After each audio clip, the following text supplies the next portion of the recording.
How are you? আজকে আমাদের বিষয় হচ্ছে কখন দা এবং কখন দি হবে। তো অনেকে এই জিনিসটা নিয়ে ভুল করে থাকে, যেমন কেউ বলে দি আবার কেউ বলে দা। আজকে এই বিষয়টার উপর আমরা ক্লিয়ার একটা ধারণা নেব। তো দি এর পর যদি ভাওয়েল সাউন্ড থাকে তবে এর উচ্চারণ দি এর মতো হবে। যেমন দি এ, এখানে ই আছে, তো তাহলে এখানে এটার উচ্চারণ দি হবে। তারপরে অ্যাপেল, এর আগে টি এইচ ই আছে, এটা হচ্ছে একটা ভাওয়েল সাউন্ড, তার জন্য এখানে তার আগে দি অ্যাপেল হবে। আইসক্রিম, আইসক্রিমের আইটা হচ্ছে একটা ভাওয়েল সাউন্ড, তাহলে এটা উচ্চারণ হবে দি আইসক্রিম।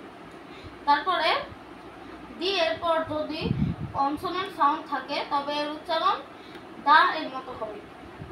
যেমন দি বল, এখানে ডি একটা কনসোনেন্ট সাউন্ড, তাহলে তার আগে যে দিটা আছে ওইটার উচ্চারণ হলো দা, দা বল।